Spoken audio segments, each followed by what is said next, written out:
뉴스에 시작합니다. 김윤수입니다. 대한민국이 더위에 갇혔습니다. 우리 기상 관측사에선 좀처럼 볼 수 없었던 폭염입니다. 먼저 열대야 기록이 다시 쓰여지고 있습니다. 오늘 밤이 지나면 서울은 무려 27일간 열대야가 이어지면서 118년 만에 가장 긴 무더운 밤을 기록합니다. 현장 취재 기자 연결하겠습니다. 자, 김세인 기자, 오늘 밤 사이에도 잠 못 드는 분들 많을 것 같은데 지금 나가 있는 곳은 어떻습니까? 네, 저는 지금 서울 덕수궁에 나와 있습니다. 많은 시민분들이 무더위를 피해서 야간 개장을 찾아주셨는데요. 그래도 아직까지 덥습니다. 오후 7시가 다 되어가는 시각이지만 현재 기온 32도를 기록하고 있습니다. 서울은 내일 아침까지 열대야 기준인 25도를 넘기면 27일 연속 열대야가 됩니다. 기상관측 118년 만에 최장기간 연속 열대야를 기록하게 되는 겁니다. 기상청은 밤사이 최저기온을 27도로 예보했습니다. 바람이 좀 불더라고요. 그래서 나왔는데 그래도 덥네요. 얇은 이불이라도 덮고 잤는데 요즘에는 이불 전혀 안 덮고 자요. 오늘 낮 징검다리 휴일에도 푹푹 찌는 더위에 서울 올림픽공원은 한산했습니다.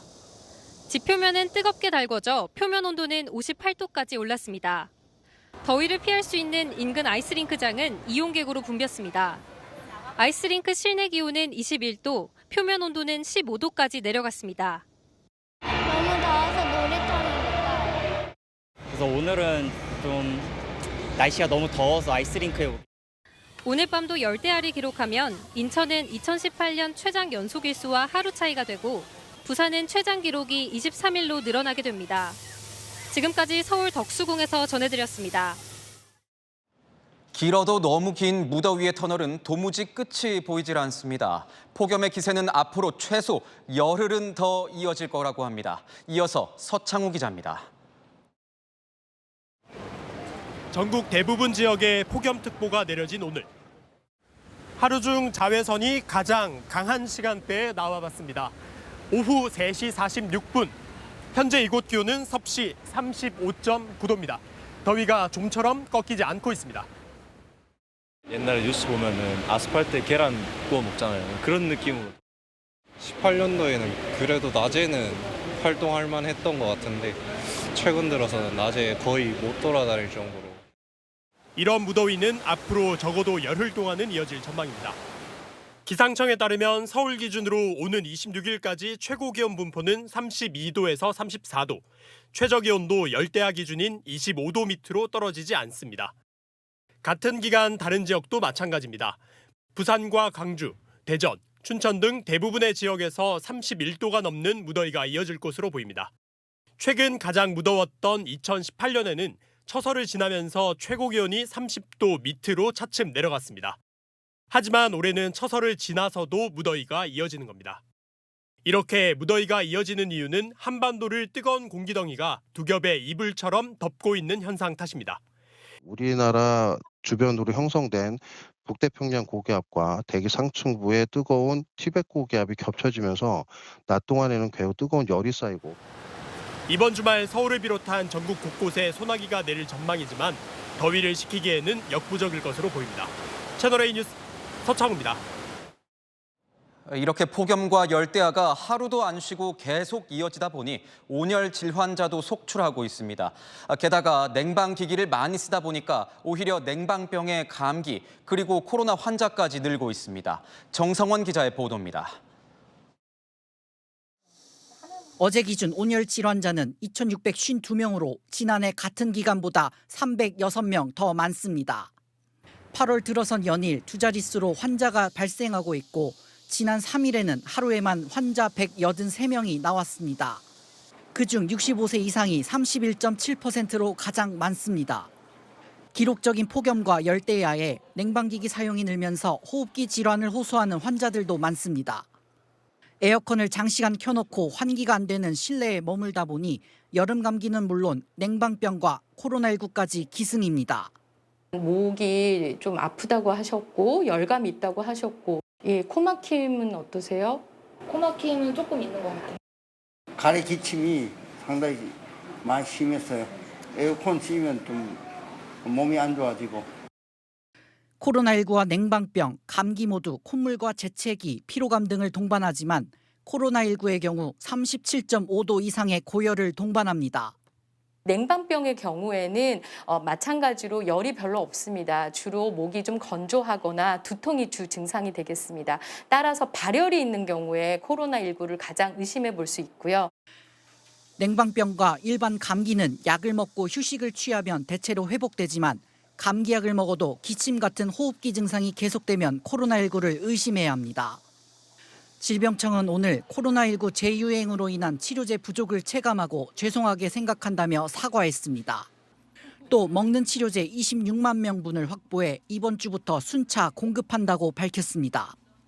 8월 마지막 주에는 전국 어디서나 치료제 이용을 원활하게 하겠다는 계획입니다. 채널A 뉴스 정성원입니다. 검찰이 문재인 전 대통령 부부의 금융 계좌를 추적 중입니다. 문 전 대통령 전 사위가 항공사 임원으로 일하면서 받은 급여가 문 전 대통령에 대한 뇌물은 아니었는지 들여다보는 겁니다. 사실상 문 전 대통령까지 수사 범위에 포함되면서 정치적 파장이 큽니다. 이세하 기자입니다.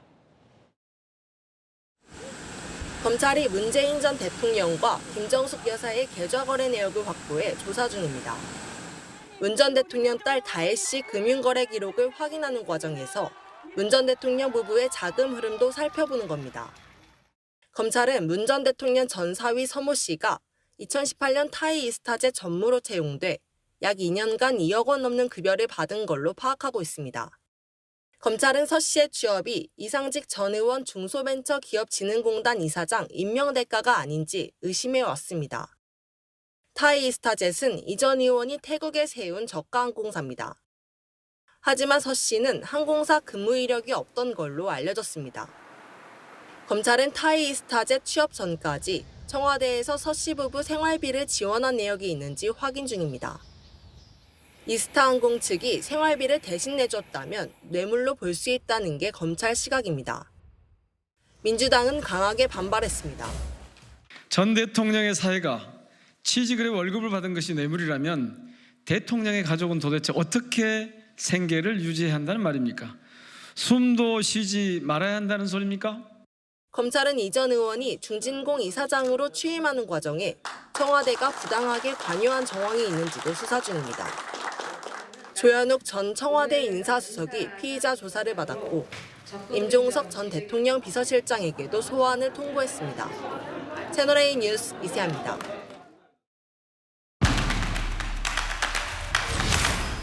네, 아는 기자, 사회부 법조팀 남영주 기자 나왔습니다. 자, 남 기자, 검찰이 문재인 전 대통령 계좌를 들여다본다는 건데 뭘 확인하겠다는 겁니까? 네, 검찰은 청와대 관계자들 명의로 문다혜 씨 측에 전달된 자금이 실제로 문 전 대통령 부부가 생활비를 지원한 것인지 확인 중입니다. 문 전 대통령 부부가 2018년까지 문다혜 씨 쪽에 다른 사람 명의로 돈을 보낸 정황을 파악한 건데요. 이상직 전 의원이 사위를 취업시키면서 문 전 대통령 부부가 금전적 부담을 덜었다면 뇌물이 될 수 있다는 게 검찰 논리입니다. 얼핏 보기엔 부모가 자식의 이 생활비를 댄 게 왜 문제가 되는가 하는 생각도 드는데요. 네, 검찰은 문다혜 씨 부부가 뚜렷한 직업이 없었다는 점에 주목합니다. 문 전 대통령 사위가 항공사 근무 경력이 없는데도 타이 이스타젯에 취업해 2억 원 이상의 급여를 받은 배경을 의심하는 겁니다. 검찰은 대통령실 관계자들이 문다혜 씨 측에 송금한 돈의 출처와 자금 성격을 확인할 방침입니다. 이 과정을 거쳐야 문다혜 씨 생활비를 타이 이스타젯에 대신 낸 건지 규명이 된다는 겁니다. 검찰의 이번 계좌 추적, 문재인 전 대통령을 피의자로 입건한 걸로 볼 수도 있습니까? 네, 사실상 문 전 대통령을 겨냥한 수사를 하고 있다고 봐야 될 것 같습니다. 검찰은 문 전 대통령 피해자 입건 여부에 대해 언급하진 않고 있습니다. 하지만 법원에 계좌 추적 영장을 청구하면서 뇌물수수 가능성을 기재한 걸로 알려졌습니다. 검찰이 문 전 대통령 부부 계좌를 추적한 시기는 올해 1월이었다고 하는데요. 이 시점 이후론 문 전 대통령 부부를 겨냥해 수사해 왔다고 볼 수 있을 것 같습니다. 전직 대통령에 대한 수사 방향이 궁금할 수밖에 없는데 검찰은 주로 어떤 부분을 문제 삼고 있는 겁니까? 네, 사위가 받은 급여가 뇌물이 되려면 문재인 정부에서 이상직 전 의원 측에 대가를 줬다는 게 입증돼야 합니다. 검찰은 크게 3가지 정도를 수사 중입니다. 일단 이상직 전 의원이 지난 2018년 중소벤처기업진흥공단, 즉 중진공 이사장에 임명된 배경을 의심하고 있습니다. 또 지난 2020년 총선 당시 더불어민주당 공천을 받은데도 청와대가 관여한 정황이 있는지 수사 중입니다. 마지막으로 이상직 의원은 문재인 정부에서 이스타항공을 매각했는데요. 국토교통부가 매각이 원활히 될 수 있도록 도움을 줬는지도 수사 대상입니다. 그렇다면 문재인 전 대통령 검찰 조사를 받을 수도 있는 겁니까? 네, 문 전 대통령을 직접 조사할 가능성도 배제할 수 없습니다. 검찰이 전직 대통령 계좌 추적까지 했는데 당사자 해명이나 주장을 듣는 절차를 생략하긴 어려울 걸로 보입니다. 특히 이상직 전 의원이 중진공 이사장에 임명된 배경에 문 전 대통령의 승인이나 지시가 있었는지 확인할 가능성이 있습니다. 현재 민주당엔 이전 정부 청와대에서 일했던 의원들이 여럿 있습니다. 오늘 검찰 수사를 비판하는 성명을 냈다면서요. 네, 오늘 오후 더불어민주당 국회의원들이 기자회견을 열었는데요. 검찰이 정치 보복을 한다며 강하게 비판했습니다. 전 대통령의 사위가 취직을 해서 월급을 받은 게 뇌물이라면 어떻게 생계를 유지하라는 소리냐며 목소리를 높였습니다. 의원들은 또 전임 대통령을 모욕 주는 방식으로 여론몰이를 하려 한다고 반발했습니다. 최근 검찰 소환을 통보받은 임종석 전 비서실장도 자신의 SNS에 글을 올려 먼지털이식 보복 수사라고 강하게 비판했습니다. 네, 지금까지 아는 기자였습니다. 네, 협회 운영에 대해서 작심 발언했던 배드민턴 금메달리스트 안세영 선수가 구체적인 입장을 밝혔습니다. 동료 선수들에게 피해를 줬다며 사과한 안 선수. 동시에 선수들 목소리에 귀 기울여달라, 대표팀이 상식선에서 운영되길 바란다라고 했습니다. 장치혁 기자입니다. 대한배드민턴협회가 오늘 자체 진상조사위원회 첫 회의를 비공개로 열었습니다. 국제대회에 출전 예정인 대표팀 코칭 스태프를 먼저 면담한 가운데 안세영의 면담 일정은 아직 정해지지 않았습니다. 안세영은 오늘 첫 회의에 맞춰 장문의 입장문을 공개했습니다. 입장문의 시작은 많은 도움이 있었기에 올림픽 금메달을 따게 됐다는 감사의 인사였습니다. 가족과 스승, 동료 선후배, 선수촌 식구들과 훈련 파트너, 소속팀과 국민들까지 일일이 언급했습니다. 아울러 자신의 폭로 시점 때문에 올림픽 기간 중 축하받아야 할 선수들에게 피해를 줬다며 대표팀 동료들에게 다시 한번 사과했습니다. 그러면서 그동안 문제를 회피하려는 협회와 대표팀 관계자들의 모습에 아쉬움을 표했습니다. 자신의 문제 제기가 시시비비를 가리자는 게 아니라 상식선에서 대표팀이 운영되길 바란다는 입장을 재차 강조했습니다. 안세영은 문체부와 체육회에 선수들의 목소리를 들어달라고 당부했습니다. 협회 관계자들이 변화의 키를 쥐고 있는 만큼 외면하지 말고 더 적극적으로 행동해달라는 요청도 했습니다. 한편 문체부는 배드민턴협회의 자체 진상조사위원회가 절차를 위반했다고 제동을 걸고 나섰습니다. 규정상 이사회의 심의 의결이 필요한 사안인 만큼 협회 회장 단독으로 결정할 사안이 아니라며 절차적 정당성을 확보하라고 권고했습니다. 채널A 뉴스 장치혁입니다. 서울 용산에서 전기차가 차량 3대와 오토바이 4대를 잇따라 들이받고 인도로 돌진했습니다. 사고를 낸 전기차는 주차 단속용 구청 차량이었는데요. 송정현 기자입니다.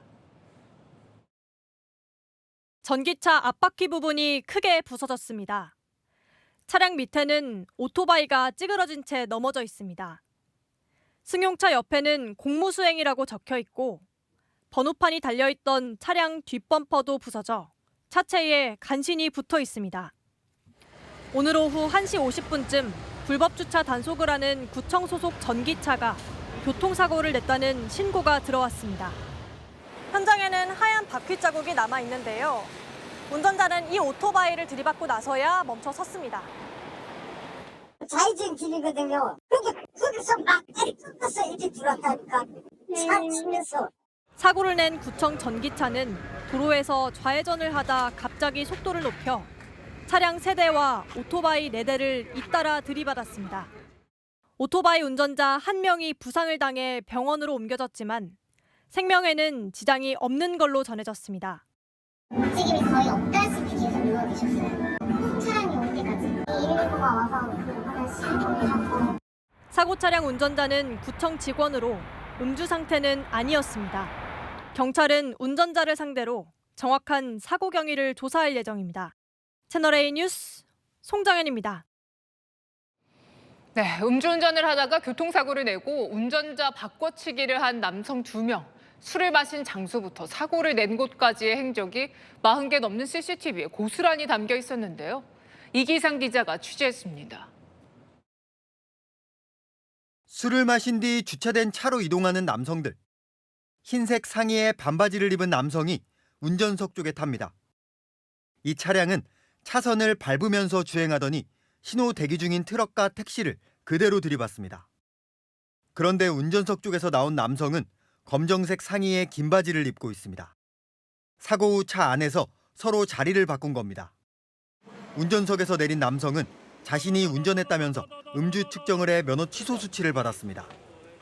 하지만 경찰은 당일 동선을 추적하는 과정에서 운전자가 뒤바뀐 사실을 밝혀냈습니다. 술을 마신 장소부터 이곳까지 설치된 약 40여 개의 CCTV에는 차량 운전자가 누군지부터 실제 음주량까지 모두 담겨 있었습니다. 이들은 사고 차량이 조수석에 앉은 남성 명의로 보험이 들어있어서 자리를 바꿨다고 경찰에 범행을 시인했습니다. 차 소유자가 운전한 것처럼 바꿔치기 해가지고 보험금 청구를 한 것으로 그렇게 보이거든요. 보험 사유가 될 수 있죠. 식당 CCTV를 통해 분석한 실제 운전자의 음주량은 소주 2병. 경찰은 위드마크 공식에 음주량과 운전자의 체중, 성별을 넣어 운전 당시 면허 정지 수준의 혈중 알코올 농도를 산출했습니다. 경찰은 두 남성에게 각각 음주운전과 음주운전 방조 혐의에다가 보험 사기 혐의도 적용해 조만간 검찰에 넘길 예정입니다. 채널A 뉴스 이기상입니다. 만취한 상태로 전 여자친구 집에 침입하려던 남성이 경찰에 붙잡혔습니다. 건물 외벽을 타고 올라갔는데 이 남성 현직 소방관이었습니다. 김민환 기자의 단독 보도입니다. 어젯밤 서울의 한 공동주택 공용 출입문 앞, 한 남성이 비밀번호를 누르고 건물로 들어가 엘리베이터를 탑니다.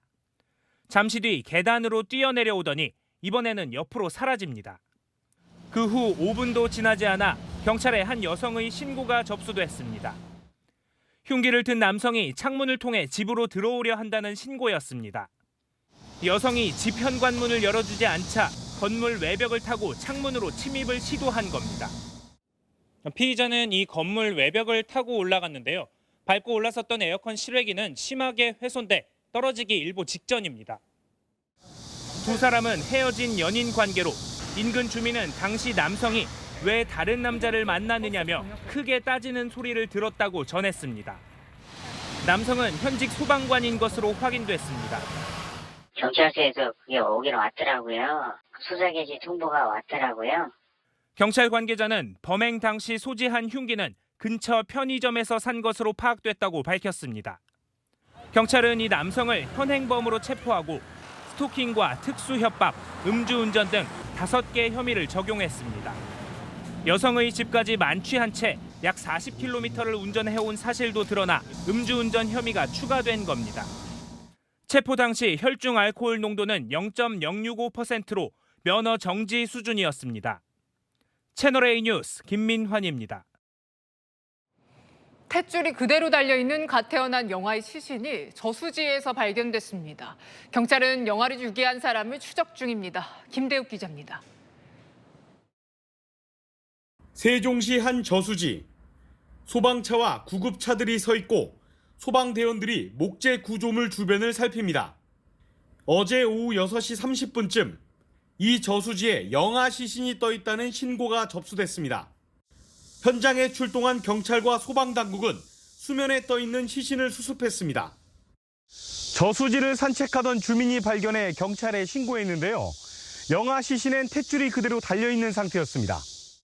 시신에 눈에 보이는 상처는 없었지만 사후 강직이 진행된 상태였습니다. 하얀 보재기로 덮어놨더라고. 그렇게 영하 시신이었던 모양이에요. 누가 유기를 했다 이러더라고요. 이 저수지는 아파트 단지와 대학 캠퍼스가 인접해 있고 수변 공원이 조성돼 주민들이 자주 다니는 곳입니다. 경찰은 누군가 영아를 유기해 숨지게 한 것으로 보고 있습니다. 국과수에 부검을 의뢰하는 등 수사를 확대하고 있습니다. 용의자가 영아를 숨지게 한 뒤 저수지에 버린 건지 또는 살아있는 영아를 유기한 건지 규명할 방침입니다. 정확한 사망 원인이라든가 사망 경위에 대해서 수사하고 있다. 이 정도 제가 지금 드릴 말씀이 없죠. 이와 함께 CCTV 분석 등을 토대로 용의자 신원 파악에 주력하고 있습니다. 채널A 뉴스 김대욱입니다. 제주에서는 어제부터 오늘 새벽까지 낙뢰가 500번 가까이 내리쳤습니다. 대기 불안정 때문인데요. 계량기가 불에 타고 기상 관측 장비가 파손됐습니다. 공국진 기자입니다. 밤하늘이 갑자기 밝아집니다. 구름 사이로 섬광이 쉼없이 번쩍입니다. 한바탕 소나기가 지나간 뒤 벌어진 일입니다. 잠자리에 들려던 주민들은 깜짝 놀랐습니다. 1시간에 한 번씩 그냥 천둥 쳤다가 비 왔다가 멀쩡했다가 다시 또 천둥 치고 막 그랬어요. 많이 놀랬죠. 애들 막 옆에서 울고 막. 멀리서 번쩍번쩍거리는 또 불꽃같이 그렇게 보였어요. 되게 신기했어요. 어제부터 오늘 새벽까지 제주 지역에 발생한 낙뢰는 500차례 가까이 됩니다. 온라인에선 이렇게 번개가 많이 치는 건 처음이다. 한라산이 번쩍거렸다 등의 반응이 잇따랐습니다. 낙뢰로 인한 피해도 잇따랐습니다. 축사에 설치된 전력 계량기가 소실되는 등 3건의 화재가 발생했습니다. 뭐 자꾸 배락은영 하는 소리 나도 가까이 하는 건 나 처음 봐. 허금 씻다는 영분은 막 소방차가 막 왔다 갔다. 기상청 기상 관측 장비가 낙뢰를 맞는가 하면 제주공항을 오가는 항공기 70여 편이 지연되기도 했습니다. 기상청은 불안정한 대기를 원인으로 보고 있습니다. 대기 불안정한 상황에서 천둥 번개가 발생하기 굉장히 좋은 키가 매우 큰 정난운이 만들어졌거든요. 기상청은 천둥 소리가 들리거나 굵은 빗방울이 떨어지면 실내로 대피할 것을 당부했습니다. 채널A 뉴스 공국진입니다.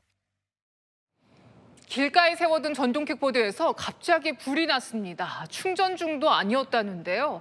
폭염 속에 아무데나 방치된 킥보드들, 배터리 화재 우려가 커지고 있습니다. 배준석 기자입니다. 도로 옆 교통섬에 서 있던 전동 킥보드에서 불꽃이 활활 타오릅니다.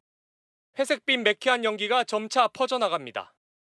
오늘 오후 3시 39분쯤 서울 강동구의 한 도로 인근에서 킥보드에서 화재가 발생했다는 신고가 소방당국에 접수됐습니다. 소방대원들이 현장에 출동했을 때 킥보드는 모두 다 타버린 뒤였습니다. 전동 킥보드에서 불이 난 현장입니다. 검게 그을린 자국이 이렇게 그대로 남아 있는데요. 이곳에 세워져 있던 킥보드는 충전을 하고 있던 상태도 아니었습니다. 주변에 인파가 없어서 인명피해는 발생하지 않았습니다. 킥보드를 수거한 소방당국은 배터리에서 불이 시작된 것으로 보고 있습니다. 소방당국은 폭염 속 킥보드가 과열돼 화재가 발생했는지 등 다양한 가능성을 열고 화재 원인을 조사 중입니다. 채널A 뉴스 배준석입니다. 테슬라가 뒤늦게 배터리 제조사를 공개했습니다. 전기차 4종 중 2종에 중국산 배터리를 혼용해서 탑재한 걸로 나타났는데요. 공개 방식을 놓고도 뒷말이 나옵니다. 우현기 기자입니다. 테슬라도 뒤늦게 전기차 배터리 공개 대열에 합류했습니다. 국토부 자료에 따르면 전기차 4종 중 2종이 중국산 배터리를 혼용해 쓰는 것으로 나타났습니다. 올해 국내 테슬라 판매의 98% 이상을 차지한 모델3와 Y가 대상인데 국산 LG 에너지 솔루션, 일본 파나소닉, 중국 CATL 배터리가 혼용돼 탑재됐습니다. 하지만 테슬라는 이 배터리 공개 방식을 두고 논란이 일고 있습니다. 주요 완성차 제조사들이 자사 홈페이지에 공지한 것과 달리 이 테슬라는 국토부 자동차 리콜센터 누리집에만 공개하면서입니다. 정작 어제 테슬라가 차주들에게 보낸 이메일에는 배터리 정보가 담기지 않았고 공개된 자료를 보려면 여러 단계를 거쳐야 합니다. 또 화재 사건이 일어나면서 불안감이 좀 확실해진 거는 더 있는 것 같아요. 예전보다.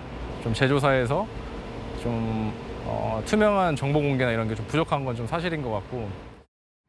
또 연식을 비롯해 차종 세부 유형별로 배터리 정보를 공개하지 않아 정작 어떤 배터리가 쓰인 건지 알기 어렵다는 불만도 나옵니다. 스탠다드, 롱레인지, 그리고 퍼포먼스 이렇게 나눠져 있습니다. 트림, 차 유형별로 이 배터리가 다른 건 같은데 국토부 내용에서도 그런 세부적인 구분에 대해서 정보가 없어가지고 곤란한 상황입니다. 테슬라 측은 조만간 세부 유형별로도 정보를 업데이트할 예정이라면서도 자사 홈페이지는 글로벌에서 관리해 한국만 공지를 올리기는 어렵다고 해명했습니다. 채널A 뉴스 우현기입니다. 바이든 미국 대통령이 대선 후보 자리를 카멀라 해리스 부통령에게 넘긴 뒤 처음으로 함께 유세에 나섰습니다. 트럼프 전 대통령을 향해서 쓰레기라는 표현을 써가며 맹공을 퍼부었습니다. 트럼프 역시 가만히 있지 않았겠죠. 워싱턴에서 최주현 특파원입니다. 쏟아지는 환호성 속에 조 바이든 미국 대통령과 민주당 대선 후보 카멀라 해리스 부통령이 연단에 오릅니다. 바이든은 재선 도전 포기 후 첫 지원 유세에서 작심한 듯 공화당 후보 도널드 트럼프 전 대통령을 공격했습니다. Got the lesson, but guess what? The guy we're running against, what's his name? Donald Dump or Donald whatever. She's going to make one hell of a president. 해리스는 바이든을 치켜 세우며 화답했습니다. Few leaders in our nation have done more on so many issues, including to expand access to affordable health care than Joe Biden. 민주당은 바이든이 거대 제약사와 협상 끝에 10개 의약품 가격을 인하했다고 발표하며 백인 소외계층 표심을 공략했습니다. 트럼프는 일주일 만에 기자회견을 열고 고물가를 막지 못했다며 바이든 행정부를 비판했습니다. 하지만 회견은 해리스를 향한 인신공격으로 이어졌습니다. I think I'm entitled to personal attacks. I don't have a lot of respect for her. I don't have a lot of respect for her intelligence. And I think she'll be a terrible president. 해리스는 경합주 우세에 이어 당장 대선이 실시된다면 누구를 지지하느냐는 여론조사에서도 트럼프를 근소하게 앞섰습니다. 해리스가 다음 주 예정된 민주당 전당대회에서 이른바 컨벤션 효과로 지지층 결집에 나선 가운데 트럼프는 이번 주말 경합주 펜실베니아 유세에서 반전을 노려야 하는 상황입니다. 워싱턴에서 채널A 뉴스 최주현입니다. 우크라이나가 러시아 본토에서 군사작전을 한 지 열흘째 우크라이나도 러시아도 서로 포로를 생포했다며 영상을 공개했습니다. 치열해지는 여론전을 정다은 기자가 전합니다. 눈은 가려지고 손이 묶인 채 일어서는 군인들. 러시아 국방부가 직접 공개한 우크라이나군 포로 모습입니다. 우크라이나도 엎드려 있는 수십 명의 러시아군 포로 영상을 공개했습니다. 양측 모두 우크라이나가 공세를 벌이고 있는 러시아 남서부 접경지 쿠르스크 지역에서 포로를 생포했다고 밝혔습니다. 우크라이나가 러시아 본토를 점령한 뒤 여론전도 치열해지고 있는 겁니다. 러시아는 우크라이나가 진격했던 마을 일부를 탈환했다고 주장했습니다. 하지만 우크라이나는 총 35km 진격해 러시아의 천연가스 수송관이 지나가는 에너지 요충지 수자 지역을 완전히 점령했다고 반박했습니다. 그러면서 러시아 본토에 군사 지휘 통제소까지 들인다며 못 박았습니다. Також генерал Сирський доповів про завершення звільнення міста Суджі від російських військових. І там зараз створюється українська військова комендатура. 러시아는 쿠르스크뿐 아니라 벨고로드에도 비상사태를 선언했습니다. О выделении дополнительных сил и средств, которые будут направлены для выполнения основных задач. 러시아 측은 미국이 우크라이나에 공급한 스트라이커 장갑차 등을 드론으로 공격하는 모습을 공개하면서 우크라이나의 영토 진공 배후로 미국을 포함한 나토를 지목했습니다. 채널A 뉴스 정다은입니다. 미국 뉴저지에서 20대 한인 여성이 경찰 총격에 숨졌죠. 경찰의 대응에 분노한 한인들 진상규명을 요구하며 집회에 나섰습니다. 뉴욕에서 조아라 특파원입니다. Stop police violence! Stop police violence! 손 팻말을 든 한인들이 구호를 외칩니다. 지난달 26살 한인 여성 빅토리아 리 씨가 경찰 총격에 숨진 사건의 진상 규명을 촉구하는 겁니다. She loved music. These cameras should be to hear her sing. Not like this. We stand with Victoria Lee's family in calling for a swift, transparent, and thorough investigation. 지난달 28일 유족들은 조울증을 앓던 이 씨를 병원으로 옮기기 위해 911에 구급차를 요청했는데 현장에 먼저 도착한 경찰이 이 씨에게 총격을 가했습니다. 문을 한 10번 정도 찼는데 그래서 이걸 갖다 들고서 자기 자신을 보호하려고 했던 거예요, 경찰로부터. 경찰 총격이 발생한 사건 현장입니다. 경찰이 이 씨 집에 진입하기 위해 문을 부순 자국이 그대로 남아 있습니다. 유가족은 경찰이 당시 테이저건을 소지하고도 실탄을 발포했다고 반발하고 있습니다. 또 검찰이 현장에서 수거한 접이식 칼은 바닥에 떨어져 있던 것이라고 주장하고 있습니다. 현지 시간 16일 보디캠 영상이 유가족에게 공개될 예정인 가운데 경찰의 과잉 대응 여부가 조만간 판가름 날 것으로 보입니다. 뉴저지에서 채널A 뉴스 조아라입니다. 최근 북한의 김주애가 머리카락을 반만 묶어 올리는 이른바 수탉머리를 하고 속살이 비치는 시스루 블라우스를 입어서 화제가 됐었죠. 북한 주민들에게는 이 두 가지 금지령이 내려졌습니다. 박수일 기자입니다. 긴 머리카락을 반만 묶어 뒤로 풀어내는 수탉머리에 속살이 훤히 들여다 보이는 시스루 의상. 김정은 북한 국무위원장의 딸 김주애가 파격적인 의상을 입고 등장하면서 한때 평양 고위층 자녀들 사이 비슷한 패션이 유행하기도 했습니다. 그런데 북한이 최근 이런 스타일이 체제를 좀먹는 반사회주의적 현상이라며 금지령을 내린 것으로 전해졌습니다. 미국 정부가 운영하는 라디오 방송 RFA는 북한 소식통을 인용해 주민들을 대상으로 수탉머리와 살이 보이는 옷을 금지하는 영상 강연이 제작됐다고 보도했습니다. 영상 속 처벌 사례는 대부분 평양에서 적발된 여성이었다고도 덧붙였습니다. 금지령을 어기다 단속되면 한국의 노역이나 징역형과 비슷한 처벌을 받는 걸로 알려졌습니다. 서양 문물이라든지 외부 문화에 경도되는 현상이 좀 더 심각해졌기 때문에 이것에 대한 경계를 위해서 했다고 볼 수가 있을 것 같고요. 김주애나 현송월은 즐겨하는 스타일을 주민들에게만 금지하는 것이 이중잣대라는 비판이 나오는 가운데 김주애의 패션에도 변화가 있을지 주목됩니다. 채널A 뉴스 박수희입니다. 투자익 귀재 워런 버핏이 애플 주식 절반을 팔고 화장품 업체 주식을 사들였습니다. 정확히는 미국의 화장품 판매 유통 기업인데 이 소식이 알려지면서 우리나라 화장품 업체들 주가까지 덩달아 들썩였습니다. 배정현 기자가 보도합니다. 투자의 귀재 워런 버핏이 이끄는 버크셔 해서웨이가 올 2분기에 애플 지분은 절반가량 팔고 미국 화장품 업체인 울타뷰티 주식을 3,620억 원가량 사들였습니다. 울타뷰티는 500개 이상의 브랜드가 입점해 있는 미국의 유명 화장품 판매 유통업체로 버핏이 해당 업체의 가치가 저평가됐다고 본 것 아니냐는 해석이 나옵니다. 버핏이 매수한 해당 화장품 업체에는 한국 기업 제품들도 다수 입점해 있는데요. 매수 소식에 한국 화장품 업체들 주가도 일제히 올랐습니다. 울타뷰티에 입점돼 있는 토니모리와 마녀공장 등은 전 영업일보다 7% 넘게 올랐습니다. 화장품 제조업체인 한국화장품제조도 한때 최고가를 경신하며 오늘 하루에만 20% 이상 올랐습니다. 버핏의 선택이 화장품의 견조한 수요에 대한 시그널이 된 겁니다. 최근에 우리나라 화장품 업체들이 되게 미국 진출 모멘텀으로 많이 실적도 개선하고 주가도 좋다 보니까 좀 연동이 돼서 호재로 인식을 하는 것 같고요. 해외에서 K-뷰티가 각광을 받고 있는 만큼 국내 화장품 업계 성장에 대한 기대감도 커지고 있습니다.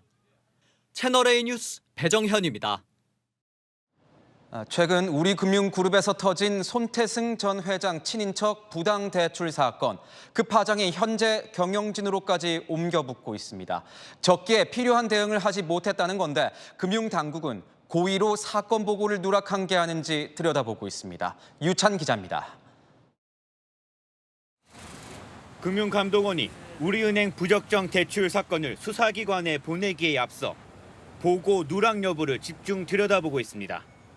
금감원에서 제보를 받고 확인 요청을 하기 전까지 우리금융에서 이 사건을 당국에 알리지 않았기 때문입니다. 금감원 고위 관계자는 채널A에 사문서 위조 등 부적정 대출 취급은 보고 사유가 맞다면서 보고 누락으로 볼 수 있는지 검토하고 있다고 설명했습니다. 여기에 현 경영진 체제에서도 일부 대출이 이뤄졌다는 점에서 임종용 회장과 조병규 은행장도 책임에서 자유로울 수 없다는 지적입니다. 금융권에서는 우리금융 현재 경영진이 부적정 대출을 사전에 알고도 대출 회수 등 조치를 하지 않았다면 배임 사유에 해당할 수 있다는 의견도 나옵니다. 은행 평판이라든지 다 손해가 될 텐데, 지배구조 차원의 이슈가 될 텐데, 금융감독당국과 이제 커뮤니케이션 해야 돼. 우리금융 측은 감추거나 축소하려고 하지 않았다며 제도 개선을 완수 못한 건 책임을 인정한다고 말했습니다.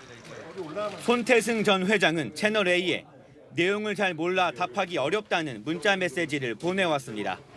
채널A 뉴스 유찬입니다. 정치권으로 갑니다. 얼마 전 김건희 여사를 향해 살인자라고 한 전현희 의원의 발언에 민주당 지도부가 처음으로 유감을 표명했습니다. 대통령실은 전현희 의원이 직접 공개 사과해야 한다는 입장인데 당사자인 전현희 의원의 반응은 어땠을까요? 이상원 기자입니다. 박찬대 더불어민주당 원내대표가 전현희 의원의 살인자 발언에 대해 유감을 표명했습니다. 우리 국민들 보시기에 거스리고 국민들 보시기에 불쾌하셨다 생각되면 참으로 유감스럽게 생각이 듭니다. 이틀 전 전 의원은 명품 가방 수수 사건을 담당한 권익위 국장의 죽음을 언급하다 김건희 여사를 향해 살인자라고 했습니다. 김건희가 살인자입니다. 김건희 윤석열이 창피한 줄 아세요? 누구 때문에 더 많이 했는지. 창피한 줄 아세요? 저는 압니다. 저는. 국장을 죽인 거예요. 살인자입니다. 대통령실은 전 의원을 향해 국민과 대통령 부부에 대한 공개 사과를 요구했습니다. 대통령실 관계자는 사과하지 않으면 박찬대 원내대표의 유감 표명이 거짓일 수밖에 없다고 말했습니다. 전 의원은 끝내 사과를 거부했습니다. SNS를 통해 송석준 의원이 고인의 죽음이 마치 저에게 책임이 있다는 식으로 소리를 질렀다며 고인의 명예를 그런 식으로 매도하는 것은 도저히 참기 어려웠다며 기존 주장을 굽히지 않았습니다. 한편 전 의원은 살인자 발언 관련 명예훼손 혐의로 경찰에 고발당했습니다. 채널A 뉴스 이상원입니다. 두 갈래로 쪼개졌던 광복절 경축식, 결국 법정 공방으로 이어지게 됐습니다. 김형석 독립기념관장이 이종찬 광복회장에게 법적 책임을 묻겠다고 밝혔습니다. 이솔 기자가 보도합니다. 김형석 독립기념관장이 채널A에 이종찬 광복회장에 대한 법적 대응을 예고했습니다. 이 회장은 앞서 김 관장이 김구 선생을 암살범으로 몰았다고 주장했습니다. 그분의 목적은 뭐냐? 백범 김구 선생이 고아 송진우를 죽인 암살한 테러리스트로 전락시키라는 이 거대한 작업이 지금 진행되고 있습니다. 이런 주장이 허위 사실이라는 겁니다. 자꾸 허위 사실을 유포하는 것은 법적 책임을 져야 되겠죠. 지금 상황을 지켜보면서 다 지금 체정해두고 준비해두고 있으니까. 김 관장의 법적 대응 소식에 이종찬 광복회장은 김 관장의 책이 증거라고 맞받아쳤습니다. 김 관장이 자신의 저서에서 김구 선생이 송진우 선생 암살의 배우라는 세간의 설을 인용하며 김구 선생을 암살범으로 몰고 갔다는 겁니다. 아니 그럼 책을 왜 냈어? 책이 증거지. 거기다 인용하면 그것은 자기가 쓴 거나 마찬가지 아니에요? 광복회 측은 이미 경찰의 독립기념관장 선발 과정에 대해 수사 의뢰를 한 만큼 정부와 김 관장의 행보를 당분간 지켜보겠다고 밝혔습니다. 채널A 뉴스 이솔입니다. 지난 총선에서 소위 비명 행사했다는 평가를 받았던 비명계가 결집에 나섰습니다. 최근 복권된 김경수 전 경남지사가 이 민주당 비명계의 구심점이 될 것이란 관측이 나오고 있는 이 미묘한 시점에 초일회라는 비명계 모임을 만들었습니다. 정현주 기자의 단독 보도입니다. 지난 총선 더불어민주당 공천에서 탈락한 비명계 인사들이 초일회라는 이름으로 본격적인 활동에 나섭니다. 초일회는 박강온, 강병원, 박용진, 신동근, 송갑석, 양기대, 윤영찬 전 의원 등 15명의 비명계 전직 의원으로 구성됐습니다. 박용진 전 의원은 서울 강북을 공천에 두고 이재명 지도부와 충돌했습니다. 이런 부당함과 불공정함이 바로잡히지 않고 경선이 치러진다면 어떤 결과가 나올지는 이재명 대표도 알고 저 박용진도 알고 있습니다. 총선 뒤 자맹하던 비명계가 첫 조직화에 나선 것이란 해석이 나옵니다. 초일의 관계자는 채널A에 나라다운 나라를 만들고 좋은 대통령을 만드는 데 힘을 모으기 위해 모였다는 취지로 설명했습니다. 최근 복권돼 차기 대선에 출마할 수 있게 된 김경수 전 경남지사와의 연관성엔 일단 선을 그었습니다. 하지만 초일회가 앞으로 당내에서도 세를 키우며 비명계 대선 주자를 내세울 가능성도 배제할 수 없습니다. 한 친명계 의원은 이재명 전 대표의 입지는 이미 공고하다며 초일회에 대해 뜻이 같은 인사들끼리의 모임일 뿐이라고 일축했습니다. 지난 6월 첫 모임을 한 초일회는 매달 한 번씩 모일 예정입니다. 채널A 뉴스 정현주입니다. 열왕열왕 성혜랑 기자와 함께합니다. 첫 번째 주제 보겠습니다.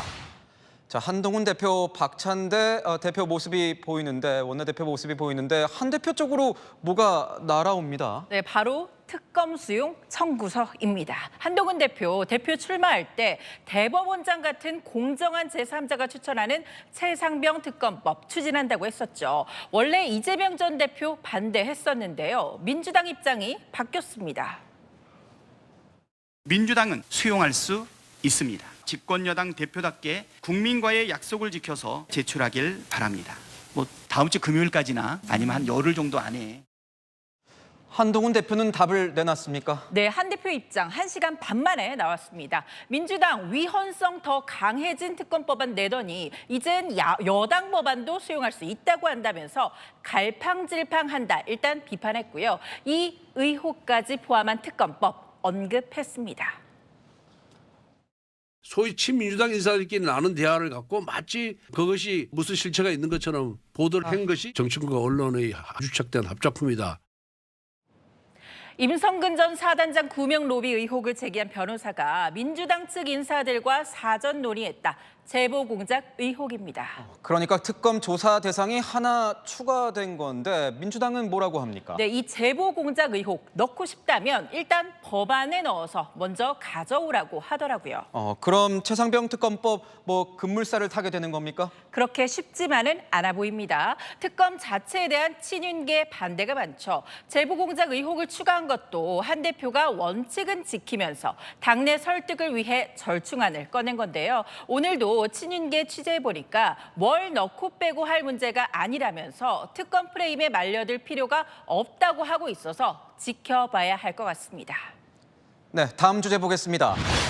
이재명 후보와 이 정봉주 후보가 보이는데 너무 사랑했다. 이거 누가 누구를 사랑했다는 겁니까? 네, 정봉주 최고위원 후보가 오늘 이재명 후보 뒷담화를 한 게 사실이라고 인정을 하면서요. 너무 사랑해서라고 해명했습니다. 정 후보가 인정한 뒷담 내용 바로 이겁니다. 조그마한 비판도 못 참는다, 이재명이라는 사람이. 그런 사람들 대통령 되면 안 된다. 최고위원회 두세 명 자기 사람 넣어가지고 속금놀이 하면 또 진다. 대통령 못 된다. 이런 부분이 있습니다. 이재명 대통령 되면 안 된다. 이런 말을 했다는 겁니까? 네, 정말 했다고 하면서도요. 이 후보에 대한 애정 때문에 그랬다고 했습니다. 비슷한 해명 최근에도 했었죠. 귀여워 죽겠다고 하면 귀엽다는 것이지 죽겠다는 것이 아니거든요. 네, 명팔이 꺼내서 논란이 됐다가 좀 잠잠해지는 분위기 아니었습니까? 네, 그랬었죠. 그런데 다시 논란을 키우는 정 후보의 오늘 행보, 여론조사를 의식했다는 분석도 나옵니다. 오늘과 내일 여론조사가 실시되고요. 권리당원보다 상대적으로 이 후보 지지 성향이 옅은 일반 국민 여론조사, 최종 결과 중 30% 차지합니다. 내일 서울 지역 경선 뒤에 모레 전당대회 끝나죠. 이 후보의 강성 지지자들은 서울 권리당원의 힘을 보여주겠다면서 벼르고 있습니다. 네, 주제 하나 더 보겠습니다. 윤석열 대통령이 보이는데 일본 넘어선 자신감, 이건 무슨 얘기입니까? 네, 윤 대통령의 어제 광복절 경축사예요. 일본이 아닌 자유가 훨씬 많았죠. 자유를 향한 자유로운 나라를 만들겠다는 자유 통일을 강력히. 윤석열 대통령은 반성과 사죄는커녕 경축사에서도 친일 뉴라이트 감싸기에만 급급합니다. 네, 이 민주당 경축사에 대해서 친일 감싸기라면서 비판을 했고요. 여권에서도 선조들의 피눈물 나는 노력을 언급했으면 좋았을 것 같다, 이렇게 했습니다. 일본 없는 광복절 경축사, 여기에 대해서 대통령실은 현재 뭐라고 설명하고 있습니까? 네, 이 야권처럼 죽창가만 부르지 않는다. 일본을 뛰어넘었다. 즉 극일에 대한 자신감 때문이라는 겁니다. 국민소득 등 실적에서 뛰어넘어서 자신감이 생겼고 통일 관련해서 협력할 건 협력하자. 이런 메시지를 냈다는 거죠. 그런데 성 기자, 좀 보면 이번 광복절이 좀 유독 갈라지고 분열되지 않았습니까? 맞습니다. 여야 간의 설전 수위도요, 훨씬 더 심했습니다. 귀하는 대한민국 20대 대통령입니까? 아니면 조선 총독부 제10대 총독입니까? 당장 의원직을 내려놓고 만주나 평양으로 떠나시는 게 어떻겠습니까? 서로 더 센 발언 쏟아내느라 바쁜 정치권. 그 막말 폭탄에 국민들만 지켜보기도 힘든 것 같습니다. 네, 지금까지 여랑야랑이었습니다. 네, 44세와 60세 공통점은 뭘까요? 인생에서 급격히 노화되는 나이라는 스탠퍼드대 연구 결과가 나왔습니다. 김단비 기자입니다. 미국 스탠퍼드 의대 연구팀이 25세에서 75세 사이 성인 108명을 평균 1.7년, 최대 7년간 관찰한 연구입니다. 참가자의 혈액과 대변, 구강 등에서 13만 5천여 종의 생체 분자를 채취해 변화를 관찰했더니 노화 관련 분자들은 44세와 60세의 변화가 집중됐습니다. 나이와 비례해 점진적으로 늙는 것이 아니라 급격하게 늙는 시기가 따로 있는 겁니다.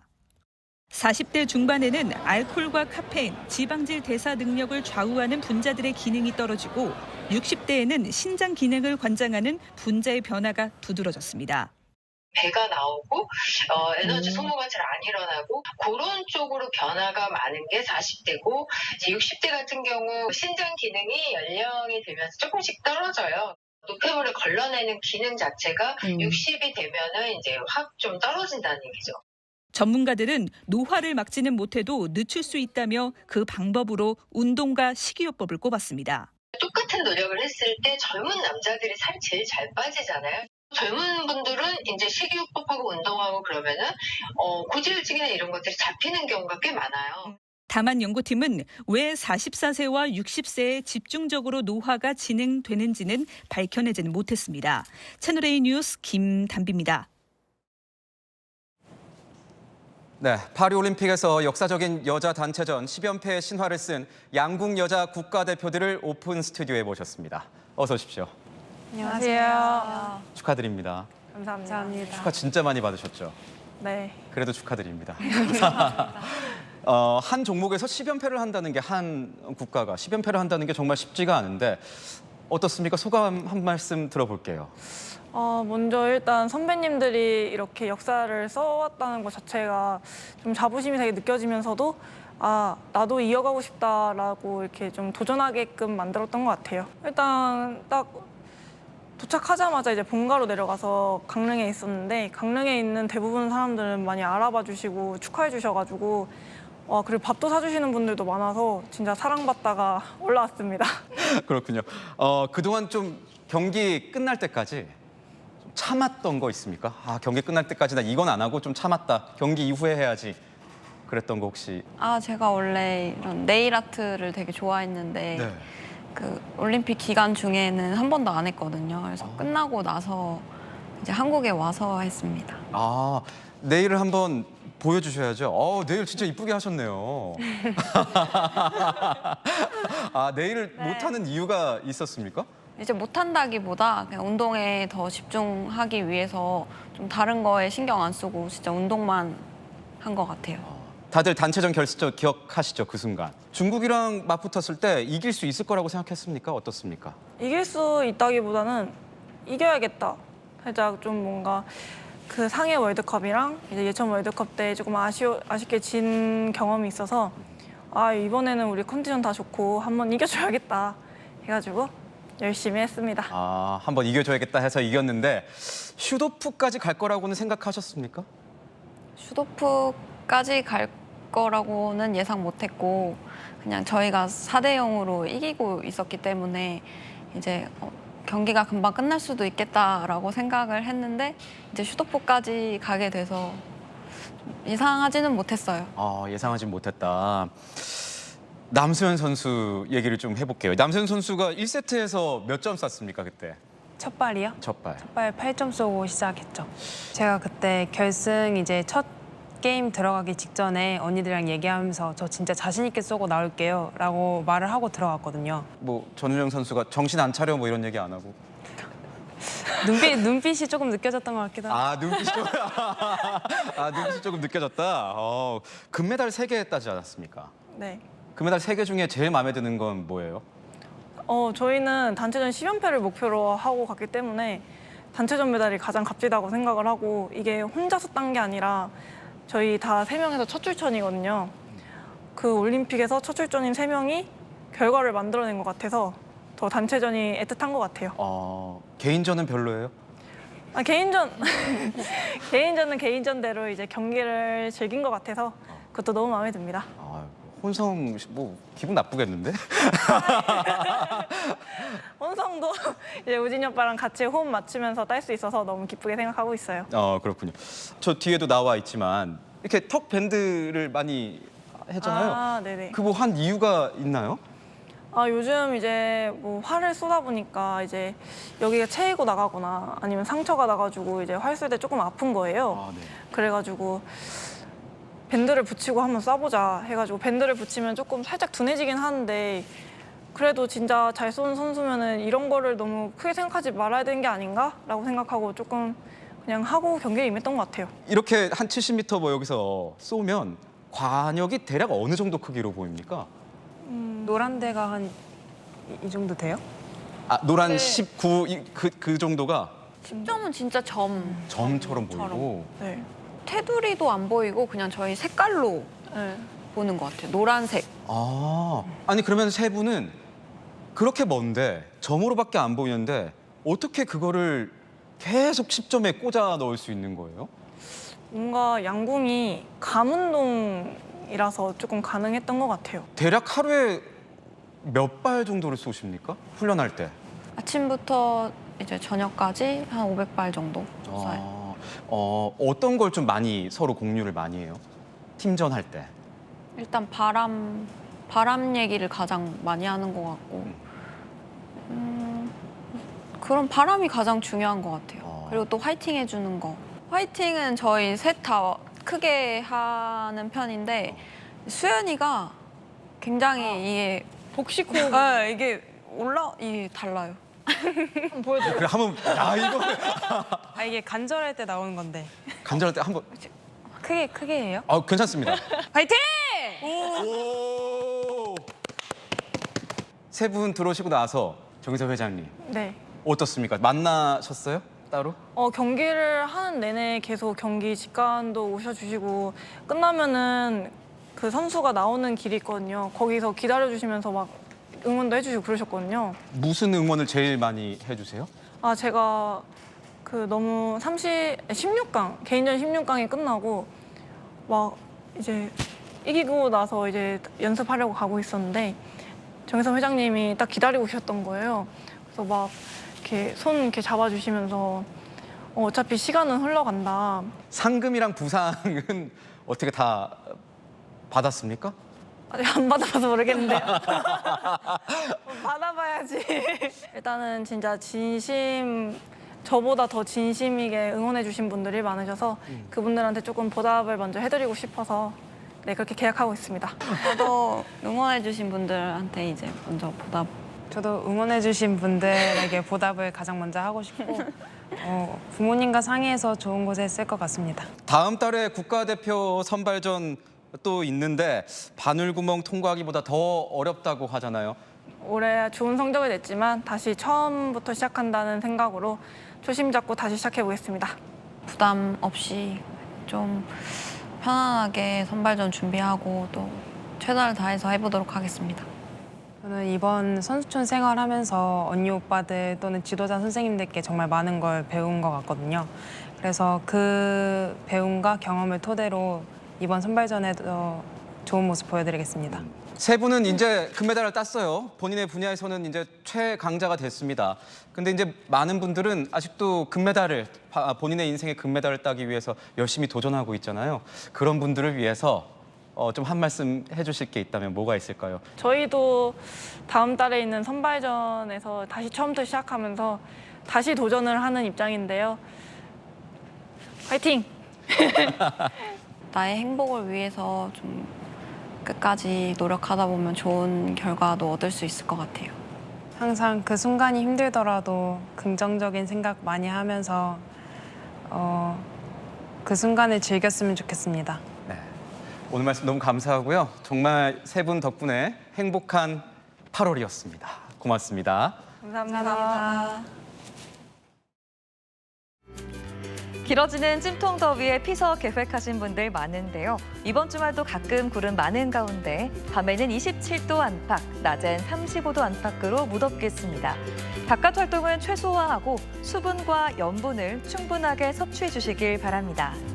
동해안으로 향하신다면 내일 오후부터 높은 너울이 백사장으로 밀려들 수 있다는 점 염두에 두시길 바라고요. 정오부터 오후 3시까지는 전국적으로 자외선이 강하겠습니다. 전국 대부분 지역에 최대 60mm의 비나 소나기 예보도 있습니다. 특히 시간당 30mm로 강하게 퍼붓는 곳도 있겠습니다. 내일도 폭염특보 속에 서울의 최저 기온 27도, 전주와 부산 26도로 대부분 열대야가 발생하겠습니다. 낮엔 서울 35도, 대전과 전주 34도까지 오르겠습니다. 다음 주 화요일 전국에 비가 내리지만 더위를 식히진 못할 것으로 보입니다. 날씨였습니다. 다시 이런 소식 전하게 될 줄 몰랐습니다. 오늘 질병관리청이 코로나 치료제 부족에 대해서 사과했습니다. 코로나 유행 초기인 4년 전에도 백신 확보가 늦어져서 큰 혼란이 벌어졌습니다. 값비싼 대가를 치렀던 방역 혼란, 또 반복해서는 안 됩니다. 마침표 찍겠습니다. 4년 전 교훈 잊지 말아야. 뉴스에이 마칩니다. 고맙습니다.